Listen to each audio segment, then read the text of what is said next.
Assalamualaikum warahmatullahi wabarakatuh. Hari ini kita akan belajar tentang perpajakan, ya. Nah, mungkin kalian sering mendengar istilah ini ya, pajak. Untuk pajak itu akan ada banyak sekali hal yang akan kita pelajari. Jadi kalau misalkan kalian hanya mengetahui bahwa pajak itu adalah hanya pajak kendaraan, itu ternyata hanya salah satunya saja. Ada pajak yang lainnya juga. Nah, sebelumnya kita akan mengetahui pajak itu sendiri apa. Oke? Apa yang dimaksud dengan pajak? Jadi yang bisa kita garis bawahi itu adalah pajak merupakan iuran wajib. Nah, iuran wajib bagi masyarakat yang sudah memenuhi kewajiban untuk membayar pajak. Untuk apa tujuannya? Di sini digunakan nantinya untuk kesejahteraan umum, ya. Untuk kesejahteraan umum yang balas jasanya tidak diterima secara langsung. Nah, nanti akan berbeda dengan istilah yang lainnya, di mana balas jasanya itu bisa diterima secara langsung. Kemudian yang bisa kita ambil kesimpulannya dari pajak itu apa? Merupakan iuran wajib. Kemudian ada ketentuannya. Kemudian untuk pengeluaran secara kolektif masyarakat secara umum, ya. Kemudian balas jasanya tidak diterima secara langsung. Nah, sama nggak sih dengan pungutan resmi lainnya? Ini yang Ibu maksud tadi. Ada pungutan lain di mana balas jasanya itu bisa diterima secara langsung. Apa itu? Itu yang disebut dengan retribusi, ya. Ada yang disebut dengan retribusi atau pungutan resmi lainnya. Hal yang membedakan yang pertama dasar hukumnya. Dasar hukum kalau pajak itu berdasarkan undang-undang, sedangkan retribusi itu berdasarkan peraturan pemerintah dan peraturan menteri. Sifat dan sanksinya jika pajak itu memaksa dan memiliki sanksi secara yuridis, sedangkan retribusi itu tidak mengikat.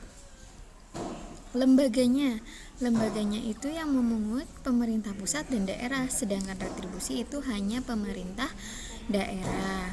Pemerintah daerah baik Pemda provinsi maupun ibu kabupaten atau kota.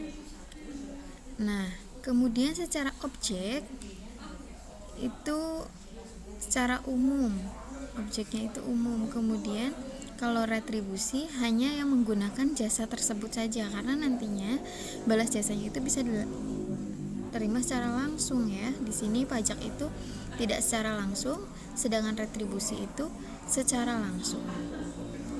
Nah, misalnya apa? Retribusi itu seperti pasar, ya. Retribusi pasar, ketika seorang membayar retribusi sebesar Rp5.000, nah itu bisa menggunakan langsung tempat atau pasar tersebut. Tuh, beda halnya dengan pajak yang ketika kita membayar pajak itu nantinya hasil pajak tersebut dikelola untuk pembiayaan secara umum. Nah, fungsi pajak. Nah, untuk apa sih ada pajak? Kenapa pemerintah harus memungut pajak? Yang pertama itu untuk sumber penerimaan negara. Jadi sumber penerimaan negara itu paling besar dari sektor perpajakan. Walaupun di sisi lain penerimaan negara juga bisa di luar sektor perpajakan.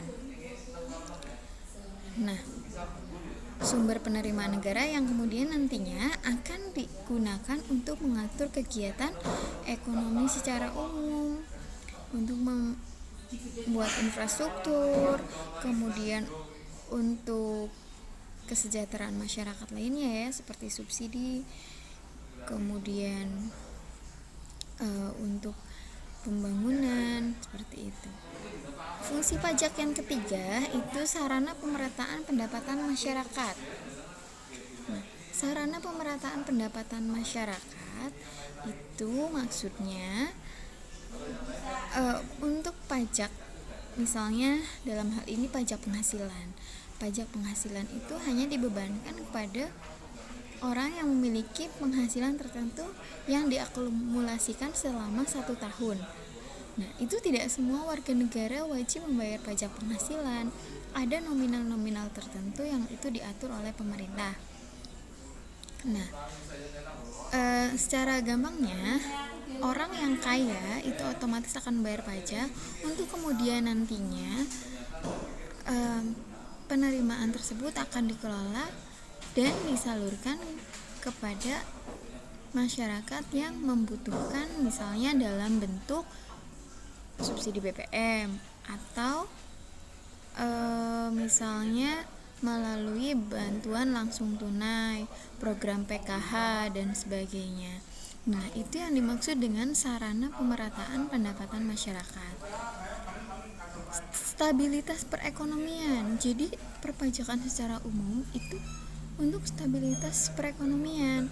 Kalau misalkan kalian tahu masalah perekonomian disebut dengan inflasi, itu merupakan suatu keadaan di mana harga-harga menjadi naik.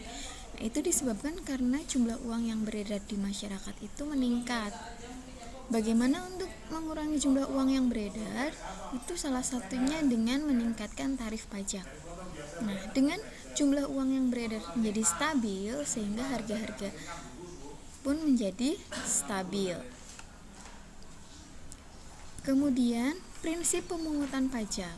Jadi kalau misalkan pemerintah mau melakukan pemungutan pajak, itu harus berlandaskan prinsip ini. Yang pertama, itu keadilan atau keadilan sama rasa, atau istilah lainnya adalah equity ya, equity.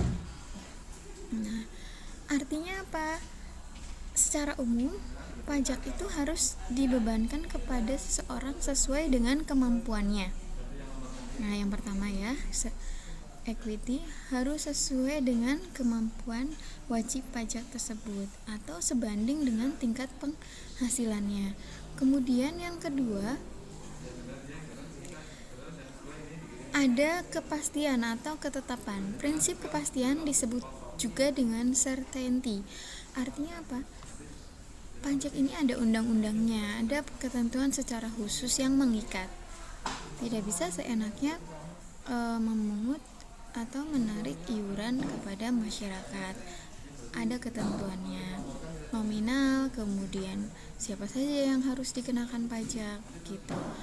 Kemudian yang ketiga itu kelayakan. Nah, prinsip kelayakan atau disebut juga dengan convenience artinya di sini pajak itu tidak boleh memberatkan wajib pajak. Jadi nominalnya itu sekiranya tidak boleh membebani wajib pajak.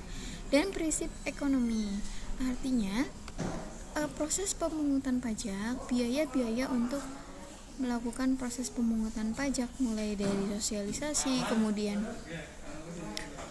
bagaimana mengelola lembaga perpajakan, itu biayanya tidak boleh melebihi atau tidak boleh lebih besar dibandingkan pendapatan dari pajak itu sendiri. Nah, itu ekonomi, prinsip ekonomi. Selanjutnya, apakah pajak bisa diklasifikasikan? Bisa. Jadi ada banyak sekali jenis pajak. Kita lihat pajak berdasarkan sifatnya. Kemudian ada pajak berdasarkan subjeknya, ada pajak berdasarkan instansi, dan pajak berdasarkan asalnya. Nah, yang pertama, pajak berdasarkan subjek